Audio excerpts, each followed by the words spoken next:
let's start our next session. My name is Wenbing. I'm one of the development team of Qtum.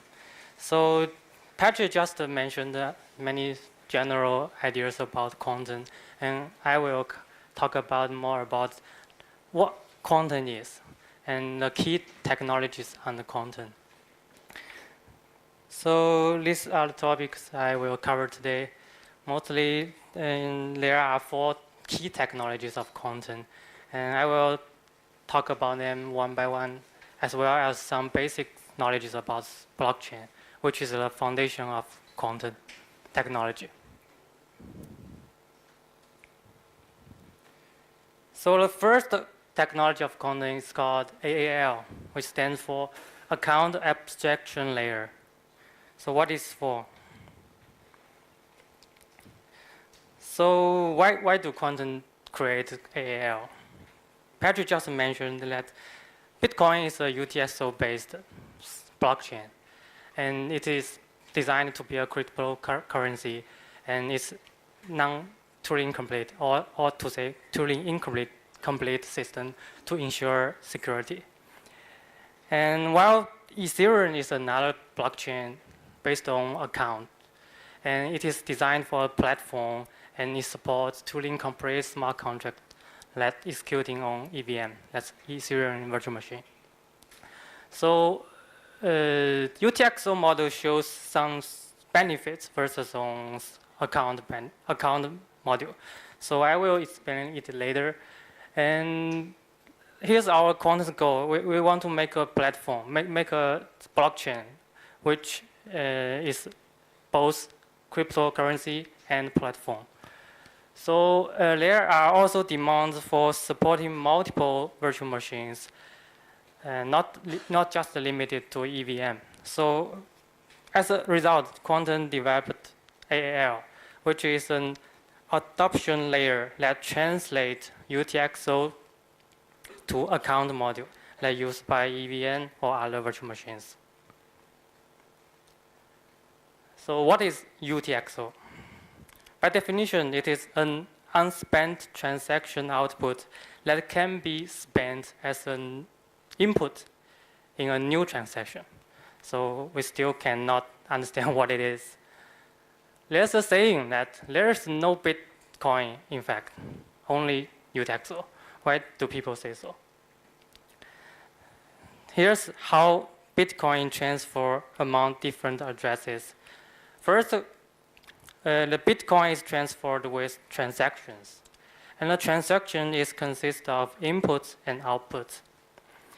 The input UTXO are destroyed, and as output, new UTXO are created. So the UTXO cannot be divided.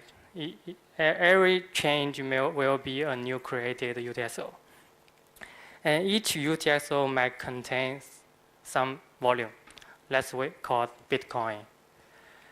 And UTXO is unlocked by a private key that is used to sign a modified version of this transaction. And there are some miners. Miners are generate block Bitcoin with a process called Coinbase transaction, which does not contain any inputs. This is how the Bitcoin are transferred from one address to another address. So it is still hard for human beings to understand, right? So I will take a more specific example.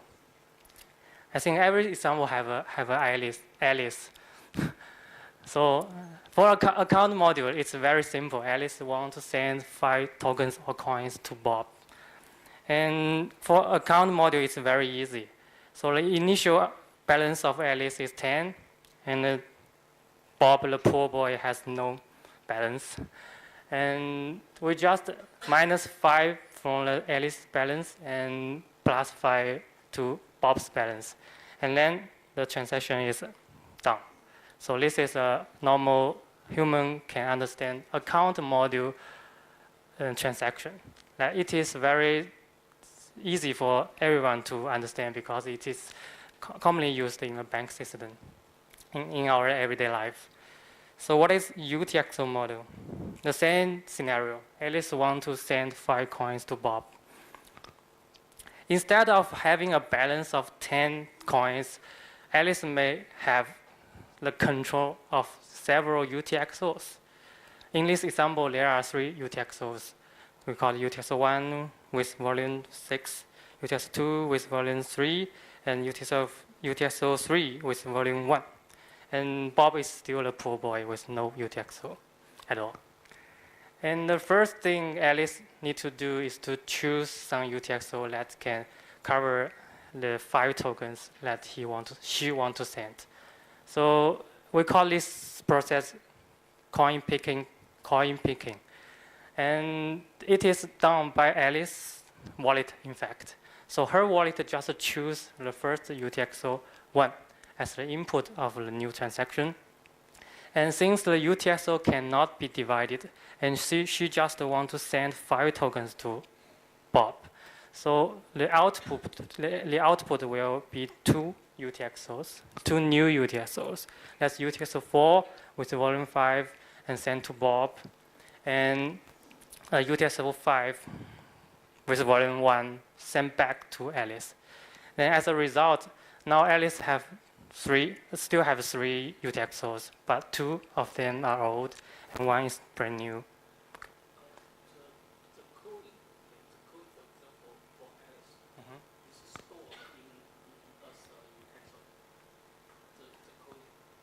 Coding what? The code is stored in the UTXO. Yeah, the code it is a script. Yeah. Alice have 3. After the transaction, it has 3 UTXO. So the code is stored for Alice as I will explain it later. Okay. Yeah. Okay. So there are these are 2 new UTXOs, and as a result, Alice control the private key of all these 3 UTXOs, and we can say she owns these UTXOs, and the total volume is 5. And Bob have a new UTXO4 with volume 5, and the transaction is done. So, yeah, we can now understand this word. There's no Bitcoin effect, only UTXO, because everything transferred in the network is UTXOs. We call it Bitcoin or whatever, but it is UTXO model. So we have explained everything, nearly everything about UTXO, except for some. Yeah, why do we use this complicated model? Is account model more easy for everyone to understand? Why we use UTXO model? UTXO is invented by Satoshi, the one who created Bitcoin. And he didn't explain why he used UTXO instead of account model. But in our opinion, there are several benefits of UTXO versus account model. First one is the security. For UTXO model, it is much easier to handle double spend attack. A double spend attack is that you spend your coin twice, and that's a cheat. And for UTXO model, you can handle this attack more easily, logically. And also, it can native support for multi-sig. Multi-sig means multi-signature transaction, because some of the UTXO do not belongs to one person or one address.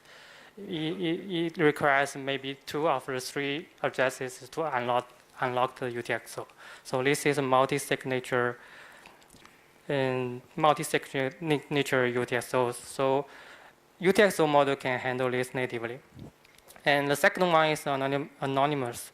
So multiple transaction can consist of multiple inputs and multiple outputs.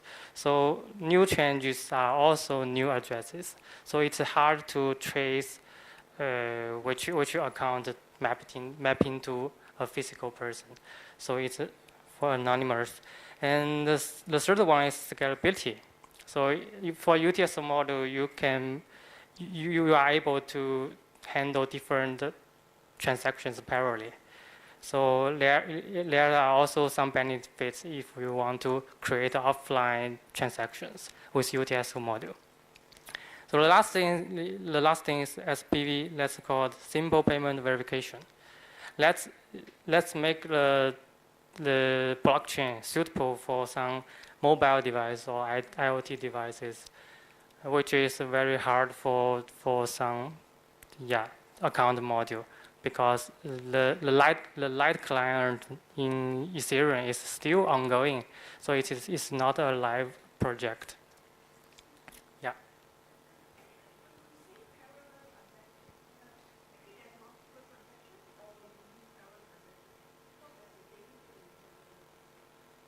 I think if we can know the dependency of different transactions, and say we can handle these transactions parallelly if they are not depend on other transactions. Yeah. We need to figure out if there is dependency on one transaction with another transaction. If there are no dependency, we can handle it parallelly, right? So we have explained nearly everything, but except for how we determine what one UTXO belongs to one person or one address, because UTXOs are so independent. So Bitcoin uses a script language for transactions with a limited set of operations. This script language can tell us which one the UTXO belongs to. So there are basically 5 standard script types. I won't explain one by one, but I will take an example. P2PKH. That's pay to public key hash transaction. That's the most common used when one want to send coins to another one. Let's assume we are paying 0.01 BTC for bread in a bakery with an imaginary Bitcoin address called bread address. So the OP XXX below us are so-called OP codes. Please remember this. These are OP codes. So the output script, the output of the UTXO is locked by this script. We call it the output script. It is like this, OP dupe, OP hash, something like that. And the spender wants to spend this UTXO. He must unlock this UTXO with this script, the second one. And combine those two scripts together, we got the script that can spend this UTXO. So here's how it works. On the left is a stack, and on the right is a script right now. So the scripting system just take the scripts one by one, the OP codes one by one to the stack. First, we get the signature and get the public key to the stack and duplicate the public key and do a hash and compare if the hash matches the hash provided. If so, they can verify the signature of the private key, right? So if the final result is true, it can be spent. This is how UTXO works and how we determine which one owns this UTXO.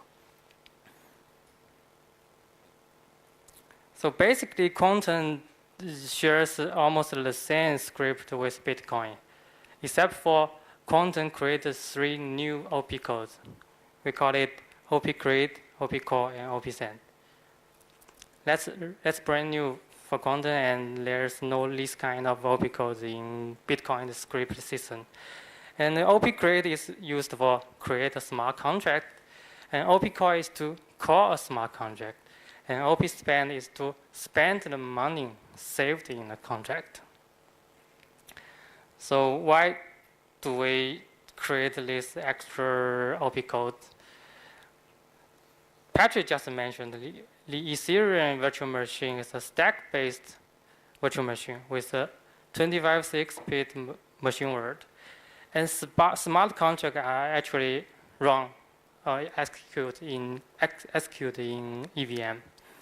But the EVM is designed for the blockchain of Ethereum, and which is based on an account module. We just say it's an account module. But Qtum's blockchain is based on Bitcoin's UTX module. So we create AAL to translate the UTXO-based module to an account-based module. In this way, we can integrate EVM to UTXO. This is the original idea that why we create Qtum. So here is the processing diagram. It's very complicated, so I will go through it first. And the main difference is we need to handle these extra OP codes for no matter in mining process or connecting block process. If there are these kinds of new OP codes in a script, we need to execute the smart contract on the EVM. And then we continue our mining process or connecting block process. So here is a typical script for OP core. Yeah, it works just like the script I just mentioned. And the only difference is that when the output contains this kind of OP core script, we need to handle this and execute the smart contract in the EVM and return a result. That's the difference. And the same happens to when Qtum blockchain is validated, we need to handle this OP core or OP create or OP spans OP codes to execute the smart contract and return the result and finish the block validation process. So if you are interested in it, you can just read our white paper and go to our website for more details. So Qtum also created a new consensus critical coin picking algorithm to avoid a DOS attack. So the AAL was designed to integrate EVM to Qtum, but it goes beyond. So the AAL makes it possible to involve multiple virtual machines, not just the EVM. For example, currently we support EVM, and it will support the x86 virtual machine, which we are working on, and later maybe other virtual machines like WebAssembly, something like that. So you can see from the script itself, we reserve one option for the script that we can involve more virtual machines in the future. So in the future, Qtum will be, I think it will be the first blockchain that can compatible with different kind of virtual machines. Virtual machine is an environment that execute the smart contract. So take a breath. That was the first key technology of Qtum. Second one is called mutualized proof of stake. That's a modified version of proof of stake consensus mechanism. So before we step into POS, we need to explain a little about the proof of work, which is used in Bitcoin. So proof of work is just a way that Bitcoin used to make consensus. That's the key consensus. So POW was the first idea of POW was invented in 1993, and it was named as POW in 1997. But it was not actually used until Satoshi created Bitcoin. Bitcoin just used this kind of proof. The idea is that all the miners are trying and competing with each other to solve a cryptographic puzzle. That's a very hard puzzle to solve. And the first solved miner will get the reward of the block. That's why they buy many good mining machines to do this, because they want the reward. So greater hash power makes it easier for them to get a reward. So everyone will upgrade their mining machines and buy better mining machines, just like or join a mining pool, just as many of us do. So the process can prove that the longest chain of the Bitcoin has been proved by most of the miners, and it can prove many work that they have done to protect the security of the whole blockchain. So it ensures that every miners that create new blocks are randomly selected in a network, because no one can predict who is the next one to create a new block.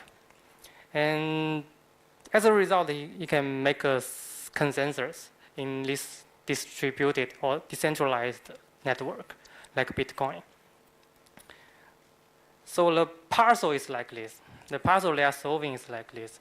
This is the block 1, block 0, block 1, block 2, block 3. And they are linked with hash pointer, right? The hash pointer of previous block. And there is also a transaction Merkle root in every block. The transaction Merkle root is you can see it as a signature of all the transactions happened in this new block.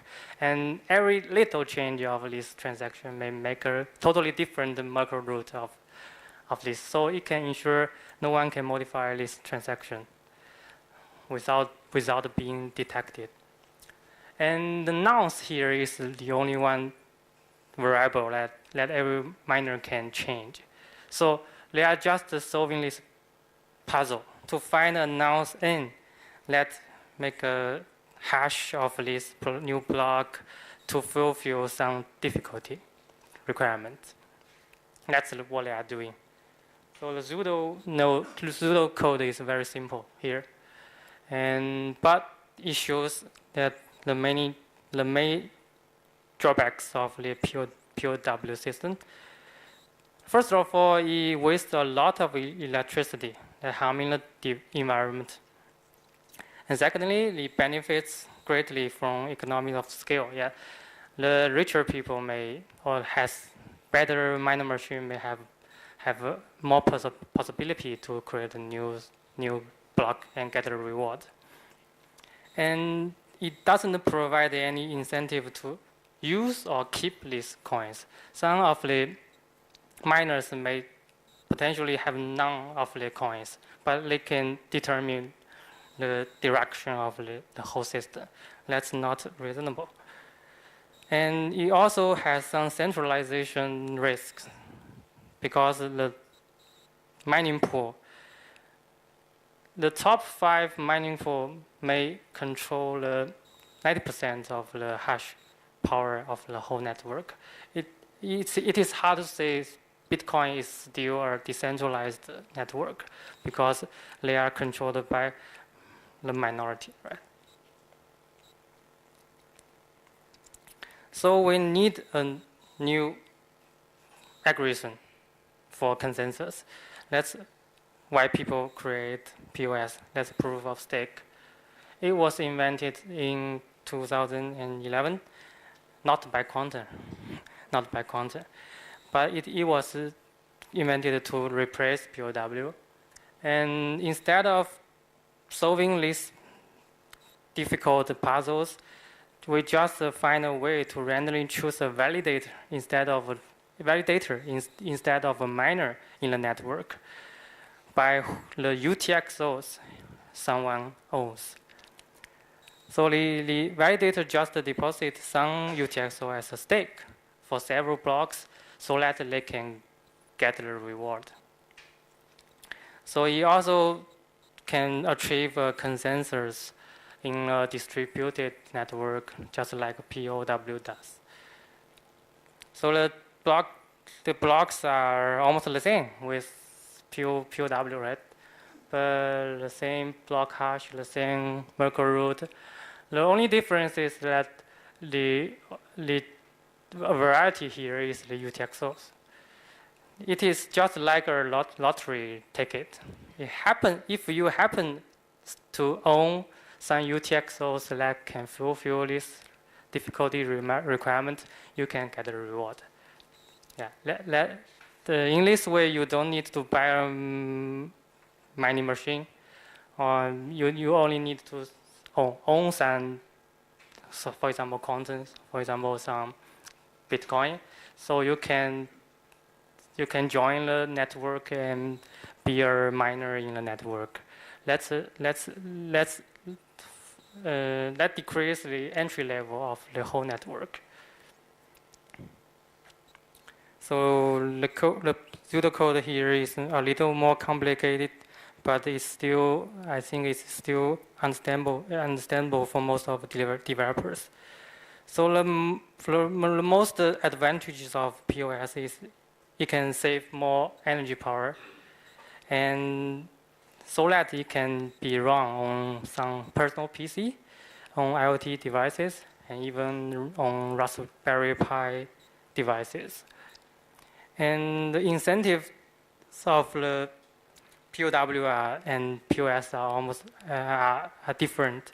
And POW, yeah, I just mentioned the POW. The miners may not have any of the coins, but every protector or every guardian of the POS system, they have the coins. They care about what the network like. So they will determine the development of the whole blockchain. So this is the POS. So I just mentioned POS was not invented by Qtum. It was first used in the peer coin, and it has upgraded to the third version called POS 3.0. But when we combine POS with smart contract, there is a shortcoming that pop up. Because attackers can make a DOS attack when they send many spam smart contracts, and this smart contract may cost some gas fee. But if the attack is succeed, the gas fee will return to the attacker. So the total cost of the attacker may be very low. They can easily to make the whole blockchain or make the whole system down. So why do those like peer coin they did not meet this kind of attack? Because all the projects that using POS consensus, they are not supporting smart contract. Qtum is the first one to support smart contract with POS. So Qtum will meet this kind of attack. So how do we resolve this? This is the second key technology that Qtum created, called mutualized POS. The basic idea is very easy. It's just to share block reward with others to increase the cost for the attacks. So this is how it works. It is based on POS 3.3, and it modifies the reward and incentive system. How? It delays the reward by 500 blocks. This is an example. If someone mine a block in the 400th block, he will only get 1/10 of the reward immediately. And after 500 blocks, he will get another 9/10 of the rewards one by one. And if he's lucky enough and he mined another block on 403rd block, he may get some extra reward on the 903, 904th block. This is how it works. So it's easy, right? But it inherits all the benefits that POS have, and at the same time, it can significantly increase the cost for the attacks. So for now, Qtum has launched our mainnet for more than half a year, and we did not met any kind of attacks like I just mentioned because we use this MPOS system. Yeah. What is the attacker cost function? What? How does it incur a higher cost for the attacker? Yeah, because the gas fee is the attacks need to pay for the transaction, for the spend smart contract. But if he cannot get back all the gas fee immediately, he will need to lock many Qtum there. So the cost for him is very high. If we can get the reward back immediately, just like from your left pocket to your right pocket, that's easy for them. So it is just an incentive system modification here. Yeah. So POS and POW are not the only two consensus.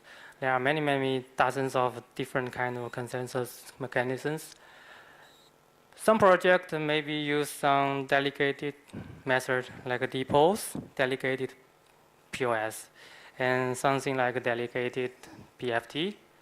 For some projects that aiming those non-Byzantine scenarios, they may use Paxos, Raft. And for other projects, maybe use POA, POB, POX. Just kidding. So different kind of proof. So I think there is no perfect consensus mechanism in the whole industry, because when you design a consensus rule, you need to consider what application scenario you are facing. So you just determine what kind of consensus rule you need to take when you are facing a specific implementation scenario. So that's Qtum. Why do Qtum choose MPOS? Because we need to keep the decentralization at the same time, and do not want everyone to buy a mining machine. That's a waste of electric power. So we just choose POS. Okay. And there was someone asking about DGP. I hope he's still here. Oh no, he's not here. So I just talk about our third key technology, decentralized governance protocol. What it is? Here's a background. Yeah, we know that fork is inevitable in a decentralized system like Bitcoin and Ethereum. Bitcoin and Ethereum both had experienced many times of forks. For example, the Bitcoin fork to add some script or code, and the debate on block size. And for the Ethereum, the DAO smart contract and the parity bug. Yeah. So all these are hurting the whole ecosystem. If the fork happens so much. So Qtum has invented a new technology called DGP to avoid these disruptive forks, and instead allow certain parameters to be changed to take place in a block with minimal coordination. So, or say without a hard fork. So here's what is governance here? So governance is a protocol where parties can give directions to the whole blockchain system. So the parties may include the stakeholders, the developers, the miners, or other parties. And here we talk about the on-chain governance and off-chain governance. The main difference is that on-chain governance is default opt-in, and off-chain is opt-out. What is opt-in? It is that the participator of the on-chain governance is by default in the governance system. So if he is not agree with the upgrade, he needs to pay extra efforts to skip out of the governance system. And off-chain is that you are by default not in a system, in a governance system. So, for example, the core team of Bitcoin just say I want to double the block size of Bitcoin. Everyone can just ignore it because I'm opt out because by default I'm not in the governance system.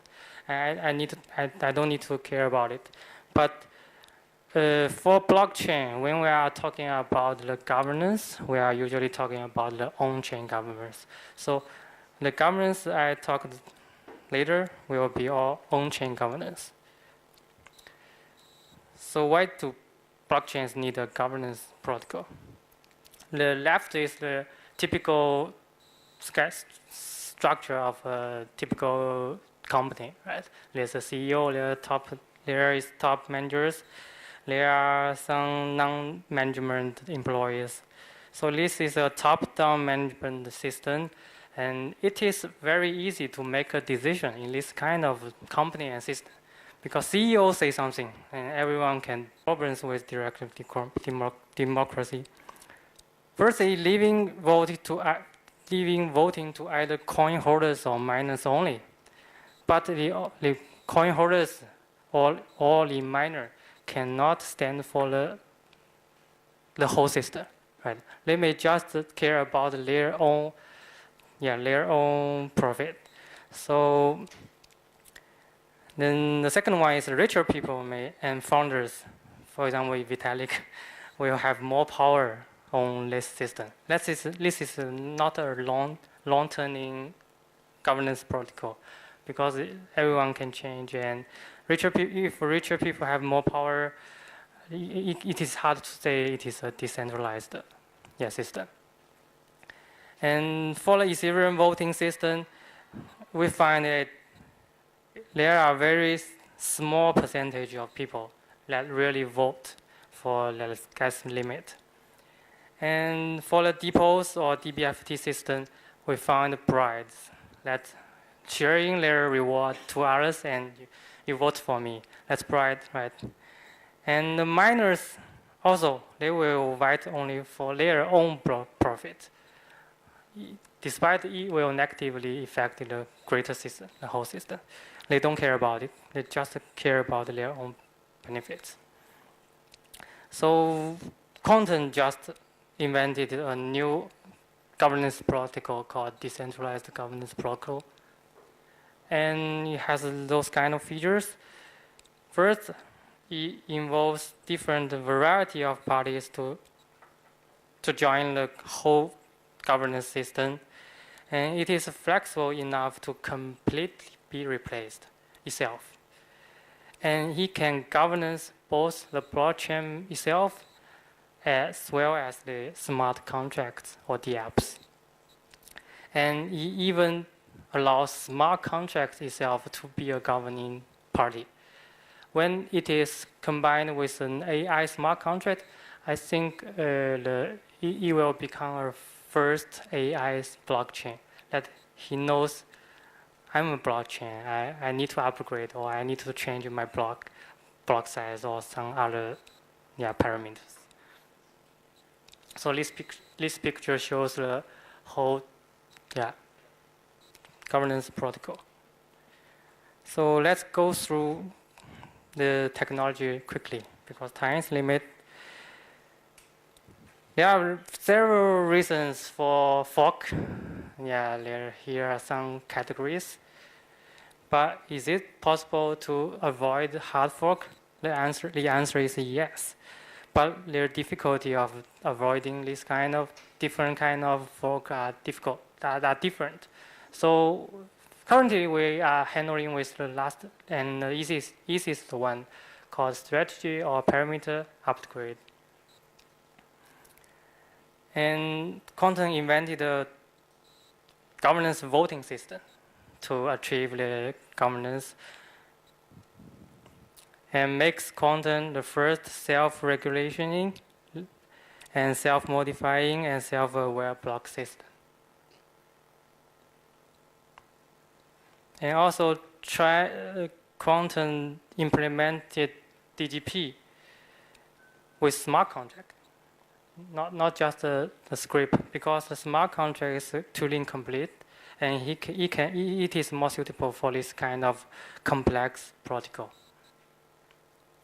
And all the DGP is triggered by transactions here, like this.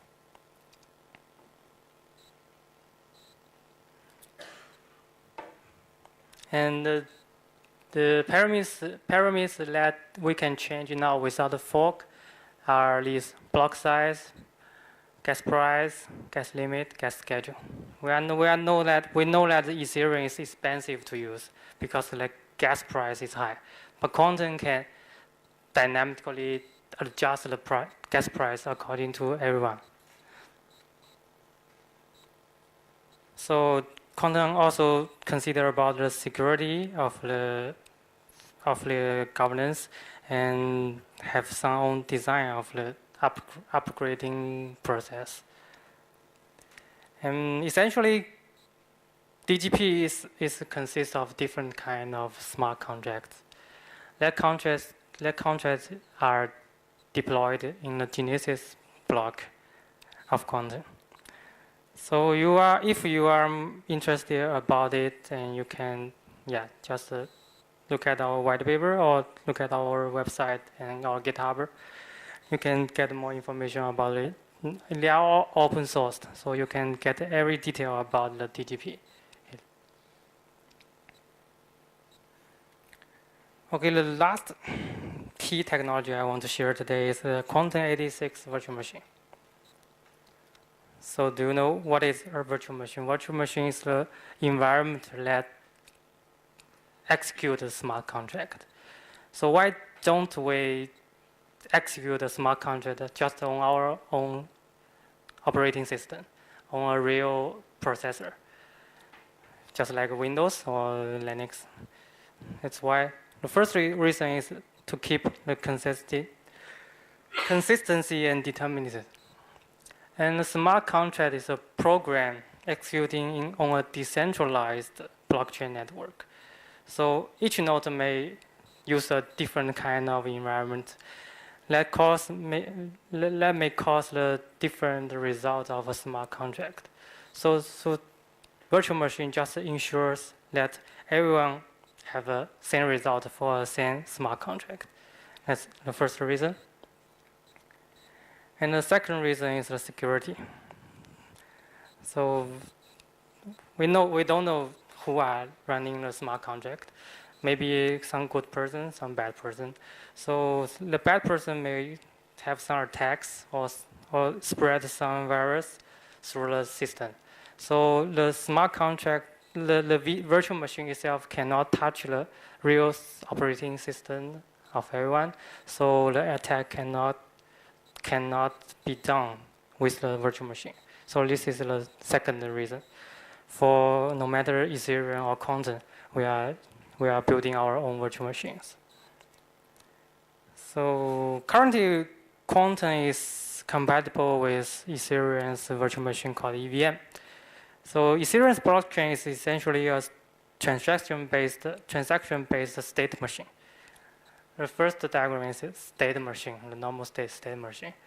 And the difference is that in the Ethereum blockchain, the state of different smart contract is switched by different kind of transactions.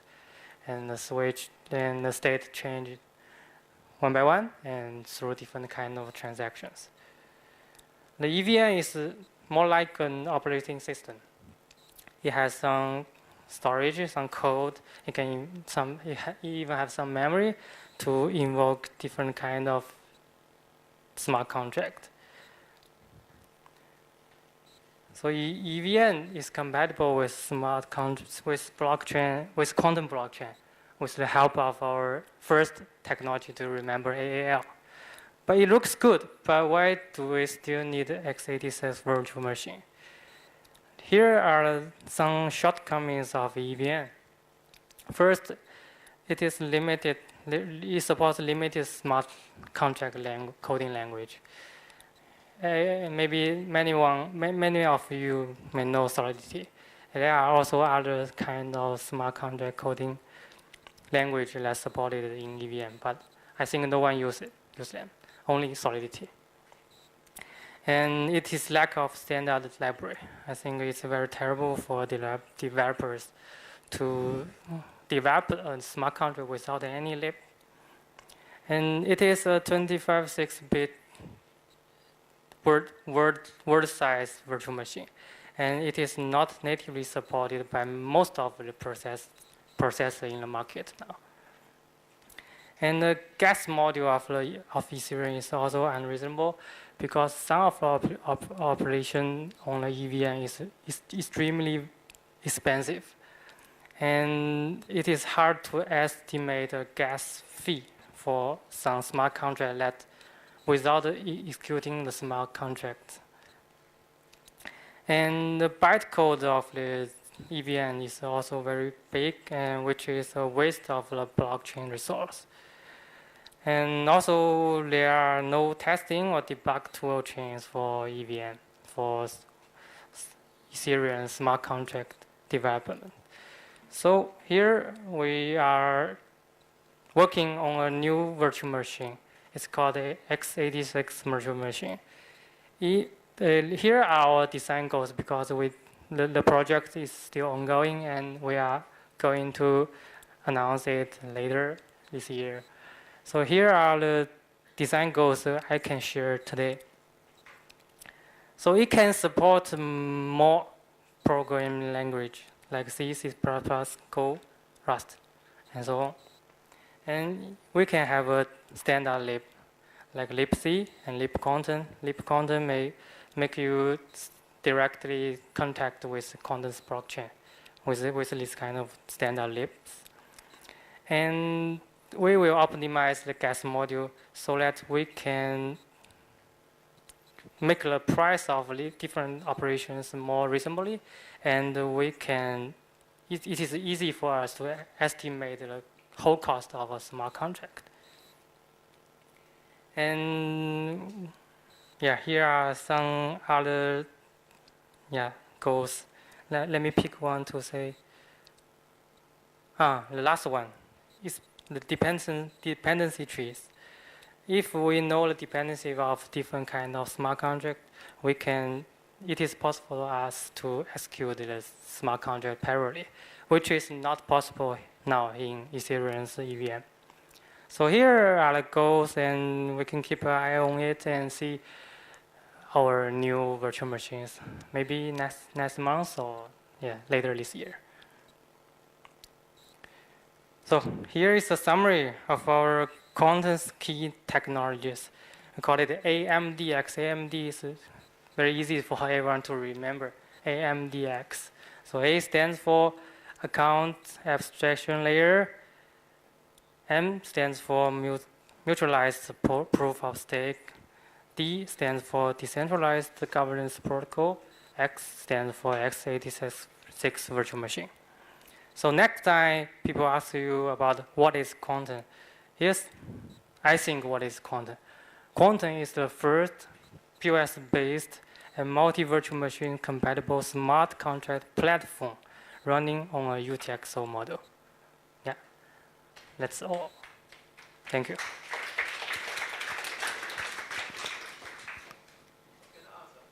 Yeah.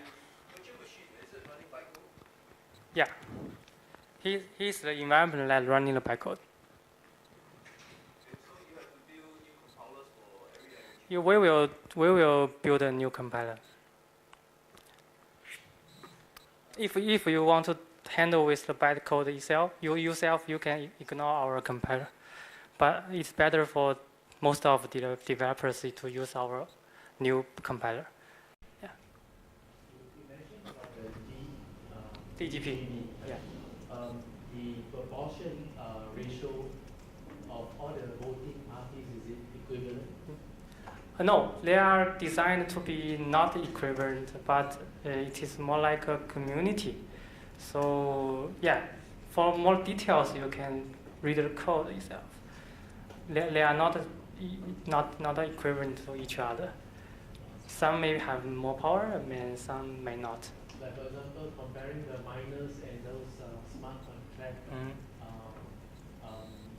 developer. So who have the most power? I think it depends on different proposal for different governance goals. For example, the gas limit. What the gas limit is? Who is affected by the gas limit? He will join this governance protocol. So the one who doesn't care about it, he can just skip this governance protocol. Is there a list of the gas price for each, like for example, like in Ethereum, Yeah. N equals to 1 cost P gas? Yeah. Yeah. We will have. Do you have a list of that? We will have a list when the x86 virtual machine is pronounced. Yeah, is launched. You mentioned the rationale of using a UTXO model. But in case of complex transactions, where there are concurrent transactions, in that case, the ordering is important. So how I see. So the UTXO is complicated, but we have an adoption layer called AAL. So the developers of smart contract can just work as to treat Qtum as an account-based blockchain, just like Ethereum. But in the bottom layer, they are running like a UTXO module. We have done this for more developers. They are familiar with account module, so they can just do what we like to do, and we handle the adoption layer between UTXO module and account module. Yeah. So if there are no more questions, I think okay.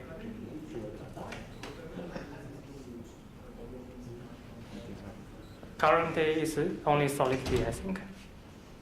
Yeah.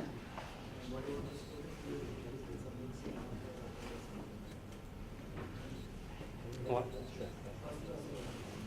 Yeah, first class oracles, right? You said that. Let's directly. Yeah. It cannot be accessed in the Ethereum EVM. You must execute the smart contract and get the data. But with the x86 virtual machine, you don't need to execute the smart contract, and you can get the data safely. That's the difference. Okay.